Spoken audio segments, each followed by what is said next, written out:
Suspense junction.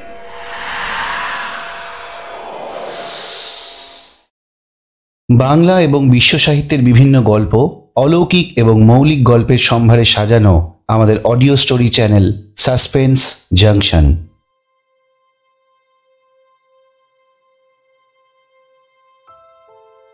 রাত প্রায় 11:30। কলকাতায় এই সময় গভীর রাত নয়, কিন্তু দুদিন ধরে প্রচণ্ড বৃষ্টির জন্য রাস্তাঘাট শুনশান। গলফ গ্রিনের একটা বাড়ির দোতলার একটি ঘরে টেবিল ল্যাম্প জ্বলছে। ঘরের মধ্যে এক ভদ্রলোক ওনার ডেস্কে বসে কফি খেতে খেতে কিছু লিখছিলেন। হঠাৎ টেবিল ল্যাম্পটা নিভে গেল।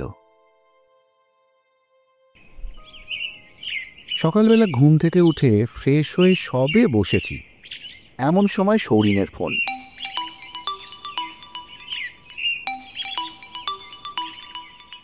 হ্যালো পুরন্দর, 8 ঘন্টার মধ্যে আমার বাড়ি চলে আয়। বিশ্বনাথ দা আসবেন, কি যেন জরুরি দরকার। বিশ্বনাথ দা মানে ওসি বিশ্বনাথ মণ্ডল আসবেন। উনি এখন লালবাজারে রয়েছেন। সময় মতো পৌঁছে গেলাম সৌরিনের বাড়ি। ওনার আসার কারণ সৌরিনকে বলেননি। আমি পৌঁছানোর কিছু পরেই বিশ্বনাথদা চলে এলেন। বেশ অনেকদিন পর দেখা, চেহারা একই আছে।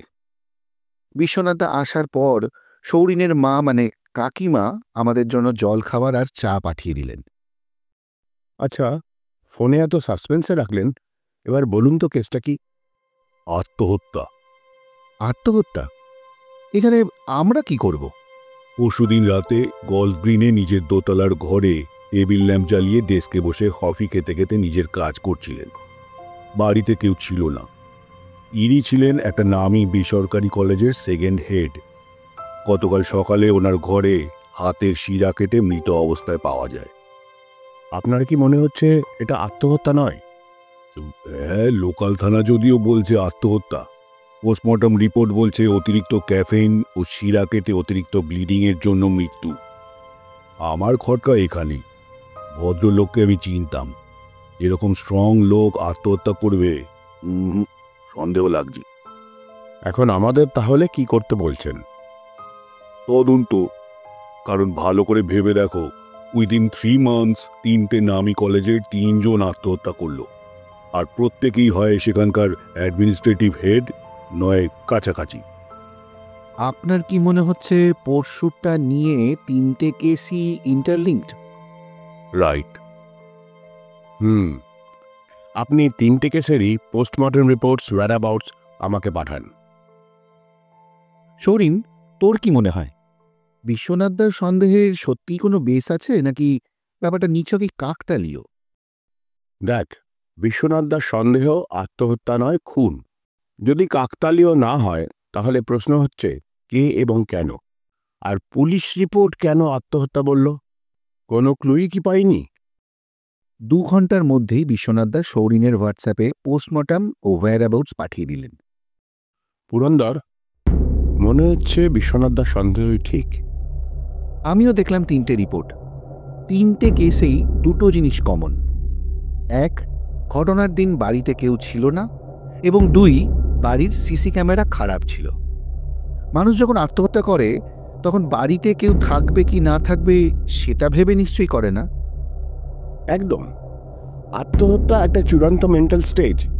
আত্মহত্যার সময় মানুষ অত কিছু ভাবার মতো অবস্থায় থাকে না। তাছাড়া 3টে ক্ষেত্রেই সিসি ক্যামেরা খারাপ। তাহলে কি করে শুরু করবি তদন্ত? কেন? ওই পুরনো পন্থা, খুন যে হয়েছে তার জীবন থেকেই পাওয়া যাবে খুন হওয়ার কারণ। তবে প্রশ্ন থাকছেই, খুনি কি একজন? পুলিশ কি সত্যিই কিছু বুঝতে পারেনি, নাকি অন্য কোনো চাপে আত্মহত্যা বলে কেস ক্লোজ করে দিয়েছে? হতেই পারে। সব থেকে মুশকিল হচ্ছে কলেজগুলো থেকে কতটা কোঅপারেশন পাওয়া যাবে সেটাই দেখার। ও বাবা, এখন তো আবার অ্যাডমিশন টাইম চলছে। এই সময়ে কথা কি আদৌ বলবে? আমরা কেসটা নেব বলায় বিশ্বনাথদা আমাদের তদন্তের জন্য স্পেশাল অফিসিয়াল পারমিশন করিয়ে দিলেন। বুঝলাম উনি আগে থেকে এই কাজটা করে রেখেছিলেন, ওয়েট করছিলেন আমাদের কনসেন্টের। আমাদের কাছে এই কেসটা চ্যালেঞ্জিং আর কমপ্লিকেটেড, কারণ আমরা 3টে মৃত্যু যাকে আত্মহত্যা বলা হয়েছে তাদের পোস্টমর্টম রিপোর্ট ও বেসিক কিছু ইনফরমেশন ছাড়া কিছুই জানি না। একজনেরও ডেড বডি দেখার সুযোগ নেই। যে জায়গায় ঘটনাগুলো ঘটেছে সেখানেও কোনো ফিঙ্গারপ্রিন্ট পাওয়ার সুযোগ নেই বললেই চলে। আমি আর সৌরিনের বাড়ির দোতলার ব্যালকনিতে বসে সিগারেট খাচ্ছি। সৌরিন কিছুটা চিন্তা করছে। ওয়েদারটাও বেশ খারাপ, আকাশ কালো করে আছে, যে কোনো সময় বৃষ্টি নামবে। আকাশের দিকে তাকিয়ে লাভ নেই। We are in the dark, but there are definitely some rays behind the clouds. Hope so.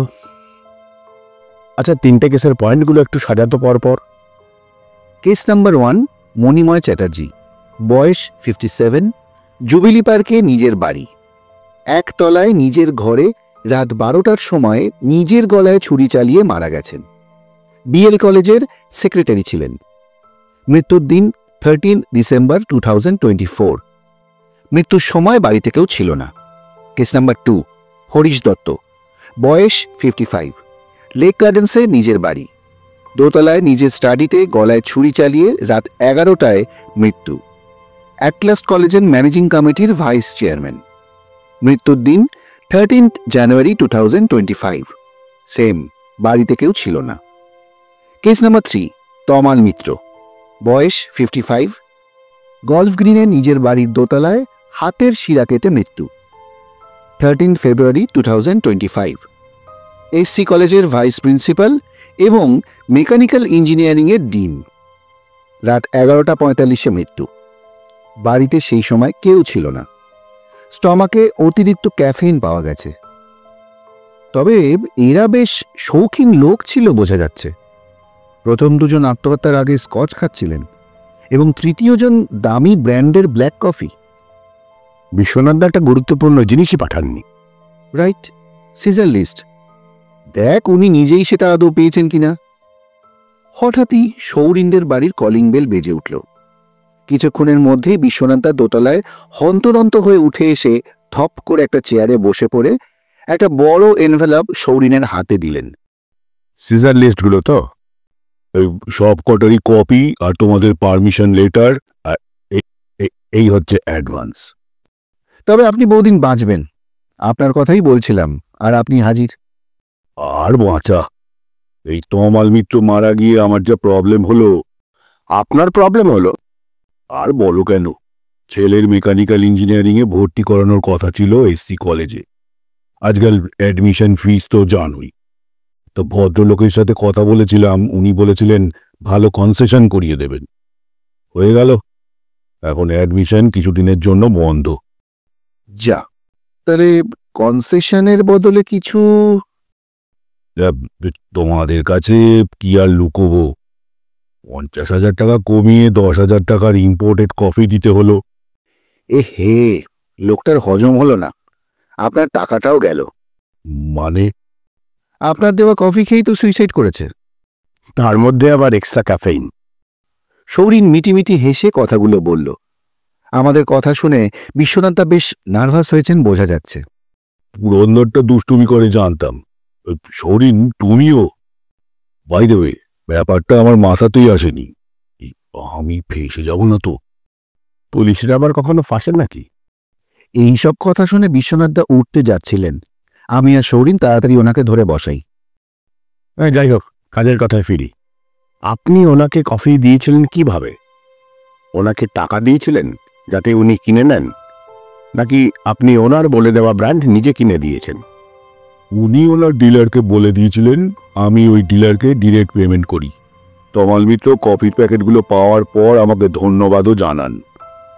এখানে ডিলারের ক্যাফেইন মেশানোর চান্স নেই। ক্যাফেইন বেশি মাত্রায় মেশাতে পারে একমাত্র প্যাকেট খোলার পর। 3টে কেসেই কিন্তু মৃত্যুর দিন বাড়িতে কেউ ছিল না। তাহলে কি বাড়ির কেউ ইনভলভ?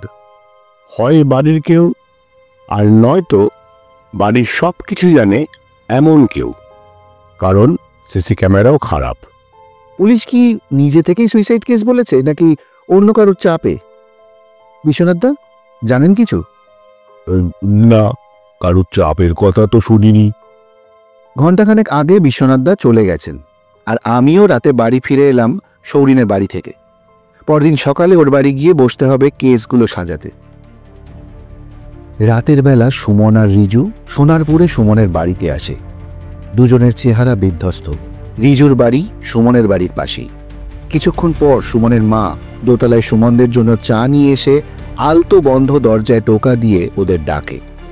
কোনো সাড়া না পেয়ে দরজায় ধাক্কা দিতেই দেখেন বিছানায় সুমন আর রিজু দুপাশে শুয়ে রয়েছে। রক্তে বিছানা ভেসে যাচ্ছে। সুমনের মায়ের হাত থেকে চায়ের কাপ দুটো পড়ে যায় এবং ওনার চিৎকারে সকলে ছুটে আসে। পাড়ার লোকেরা অ্যাম্বুলেন্সে করে হাসপাতালে নিয়ে গেলেও বাঁচানো গেল না সুমন রায়কে।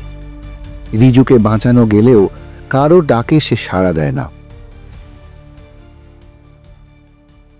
উফ, কি মর্মান্তিক! দুটো ব্রিলিয়ান্ট ছেলে এভাবে শেষ হয়ে গেল। 14 জানুয়ারি 2024-এর ঘটনা।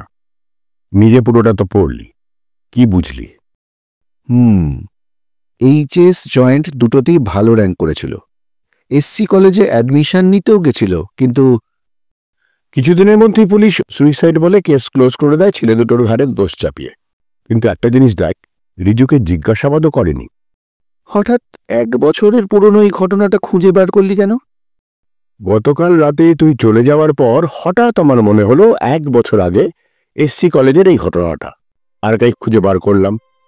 দাঁড়া, এসসি কলেজ মানে তো তমাল মিত্র যেখানে ছিলেন। তুই কি তমাল মিত্রের আত্মহত্যার বা খুনের সাথে এই ঘটনার কোনো? না, ঠিক তা নয়। ওই 3 জন, মণিময় চ্যাটার্জি, হরিশ দত্ত, তমাল মিত্র, এদের ওয়্যারঅ্যাবাউটস বের করার চেষ্টা করছিলাম। আর একটা খবর তো এখনো দেখিসনি, দেখে নে। আমি সৌরিনের ল্যাপটপটা নিয়ে সৌরিনের দেখিয়ে দেওয়া জায়গায় ইনফরমেশনটা পড়লাম। হোয়াট? কি বুঝলি? গতকালও আমি বিশ্বনাথদার সন্দেহকে অতটা গুরুত্ব দিইনি, বাট এখন তো মনে হচ্ছে হি ইজ রাইট। এবার রহস্যের গন্ধ পাচ্ছি। পুরো মাত্রায় রহস্য। সোনারপুর যাবি?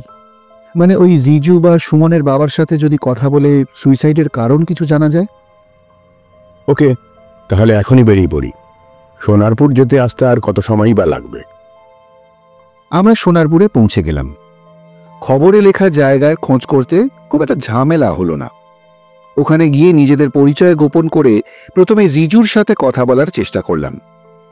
কোনো কথাই বলল না রিজু, শুধু অদ্ভুতভাবে চেয়ে রইল আমাদের দিকে।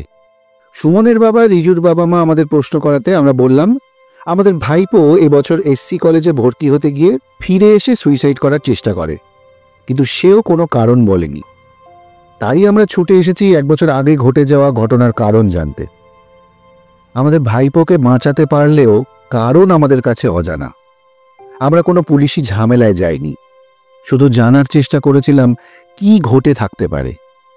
সৌরিন খুব কায়দা করে এইসব বলাতে সুমনের বাবা এবং রিজুর বাবা দুজনেই বললেন যে একটা কারণই তারা জানেন। কলেজ প্রথমে 1 রকম টাকার কথা বলে, ভর্তি হওয়ার দিন তার 2 গুণ টাকা চেয়ে ওদের ওপর চাপ দেয়। কে বা কারা চাপ দিয়েছিল সেটা ওরা জানে না। আমরা ফিরে এলাম। সৌরিন অনেকক্ষণ চুপচাপ, ও কিছুটা ভাবছে। ফেরার পথে এক জায়গায় বাইক থামিয়ে আমরা চা আর সিগারেট খেতে দাঁড়ালাম। সিগারেটে টান দিয়ে আমি বললাম,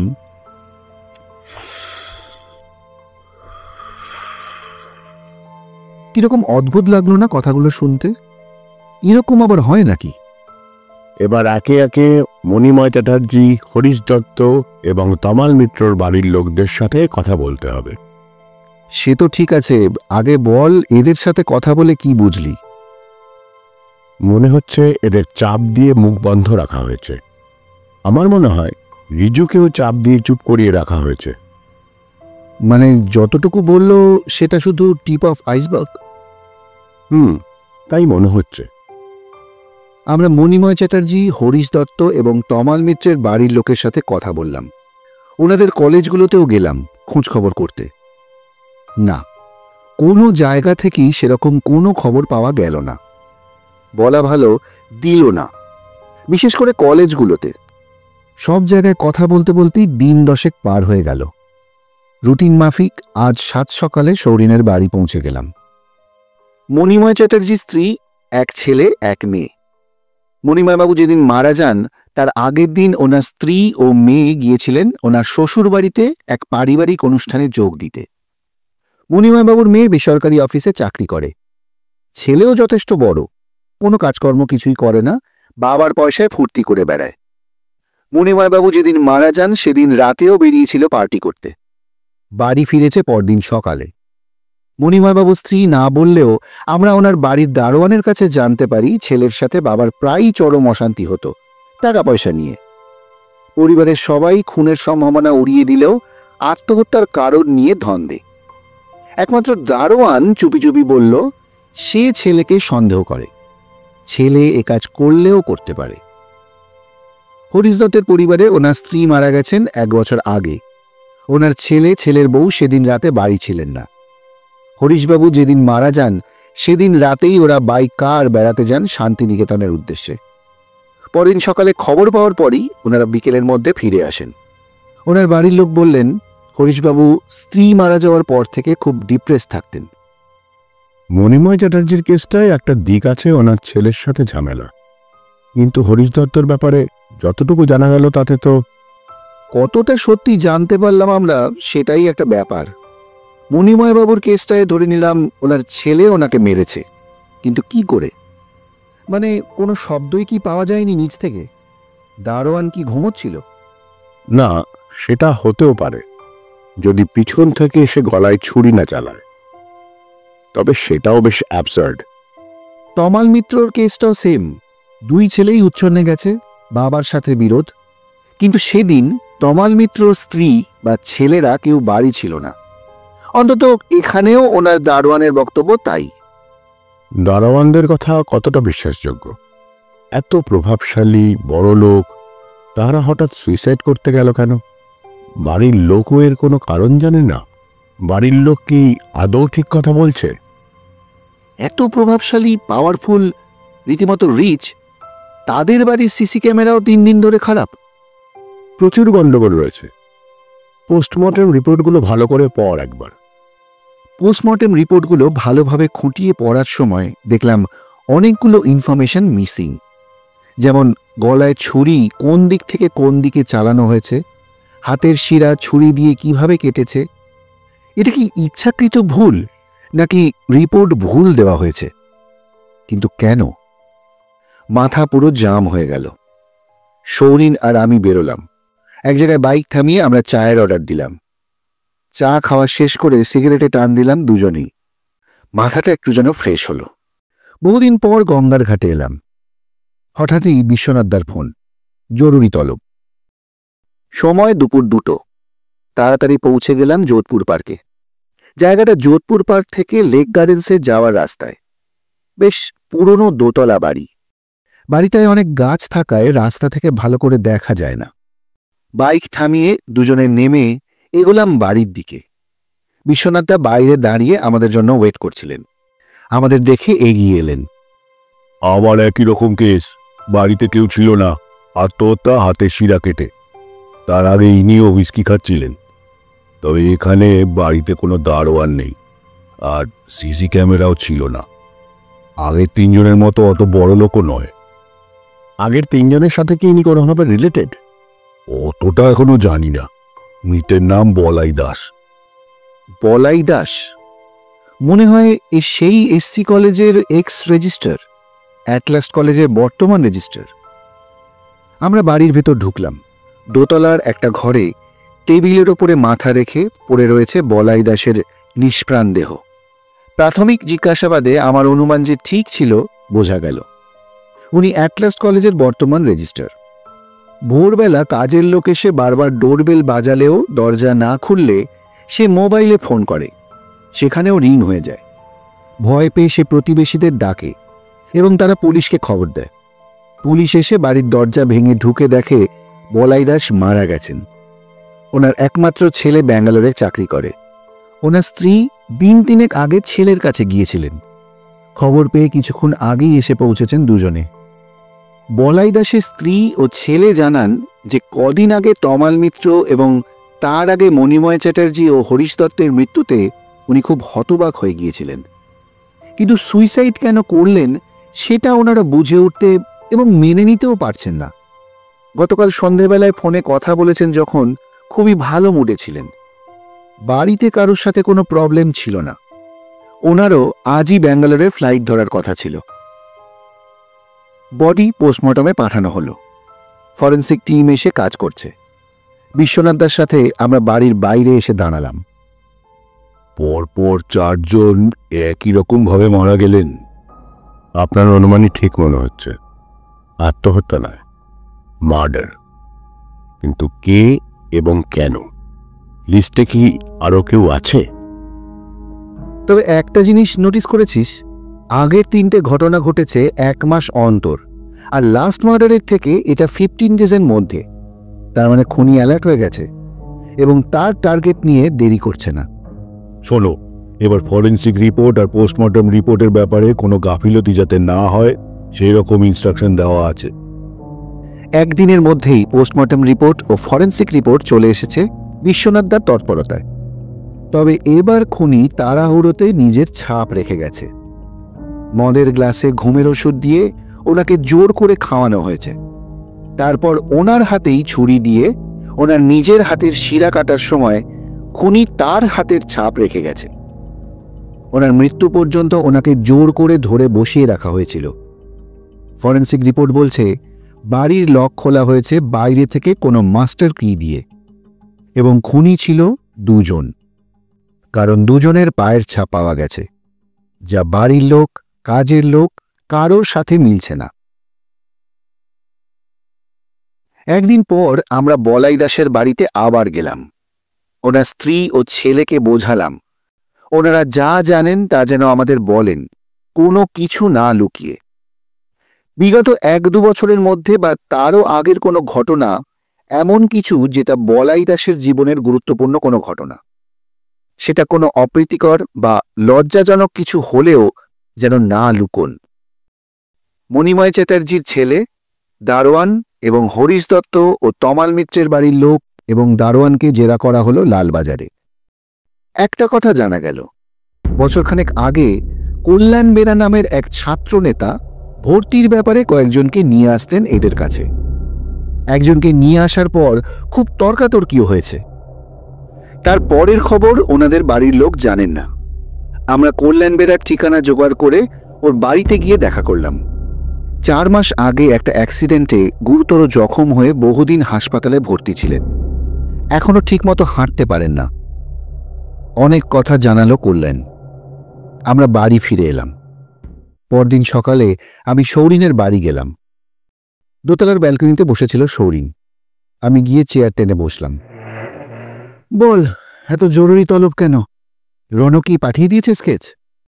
গতকাল লালবাজারের জেরায় মণিময় চ্যাটার্জি, হরিশ দত্ত এবং তমাল মিত্রের দারোয়ানরা বলে ঘটনার দিন সন্ধ্যের পর এক প্লাম্বার এসেছিল।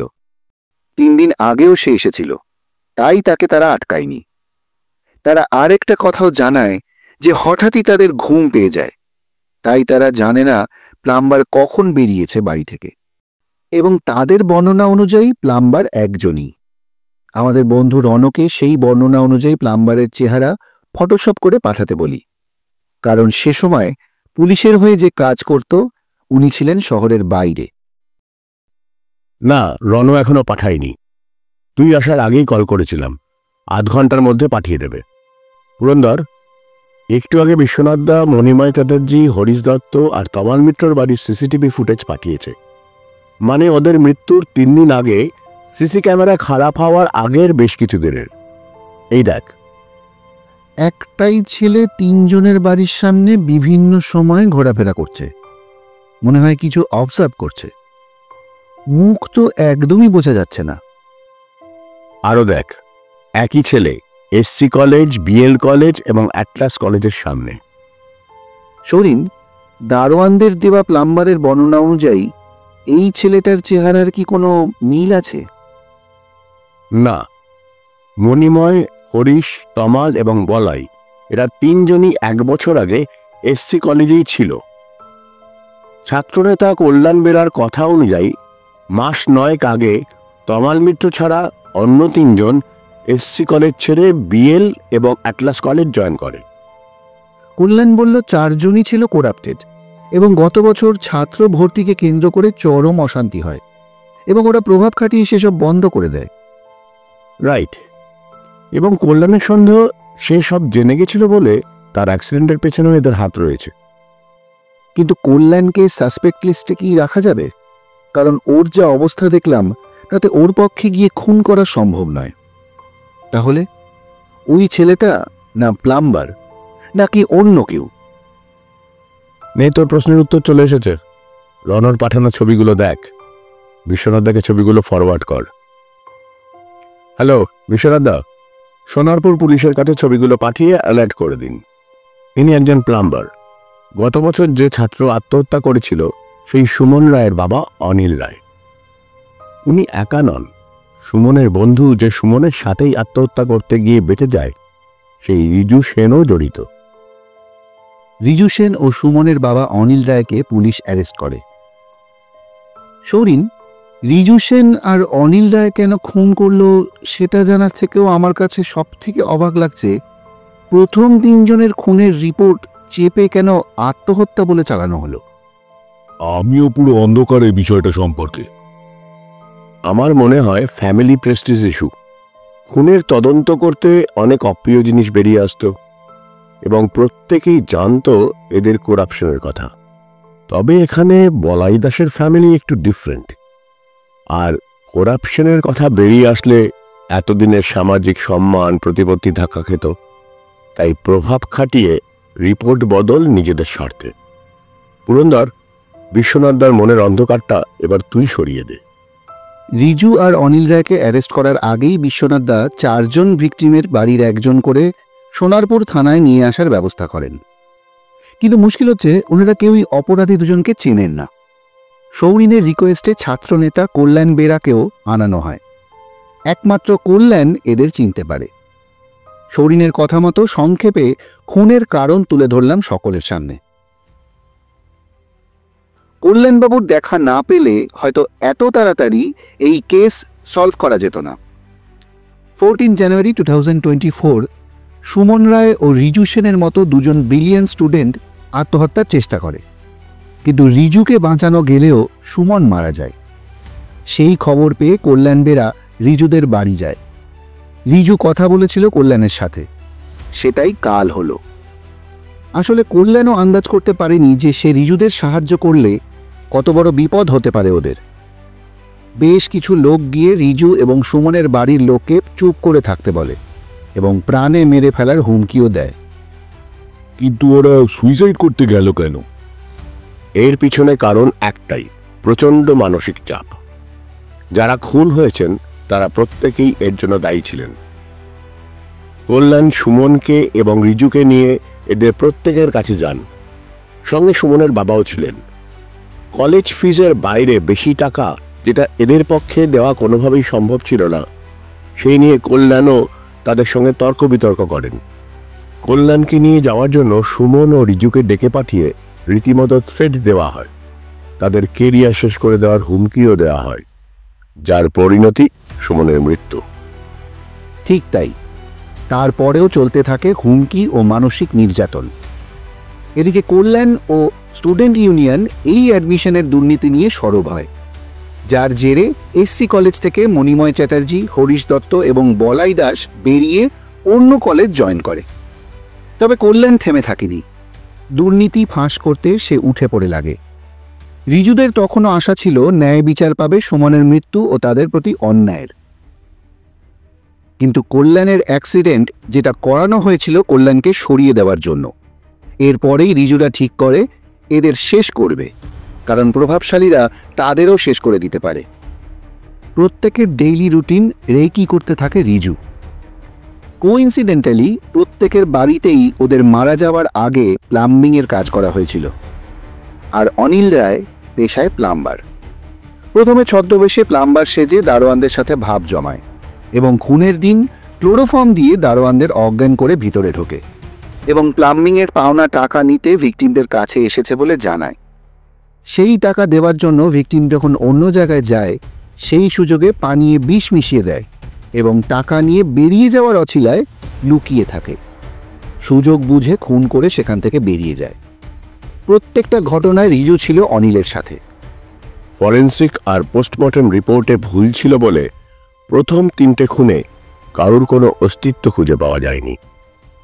একমাত্র বলাই দাস সামহাও এদের চিনতে পেরে গেছিলেন, তাই ওনাকে জোর করে খুন করা হয়। সত্যি মানুষের কি ভবিতব্য!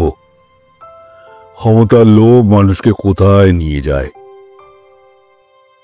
দেওয়ালে পিঠ থেকে গেলে খুব সোজা সরল মানুষও কতটা হিংস্র হয়ে উঠতে পারে তার প্রমাণ রিজু সেন ও অনিল রায়। কিন্তু এই সব প্রভাবশালী আর তাদের করাপশন কবে বন্ধ হবে? প্রশ্নটা থেকেই যায়। আমাদের আজকের গল্প এখানেই শেষ হলো। ফিরে আসবো খুব শিগগির নতুন স্বাদের গল্প নিয়ে।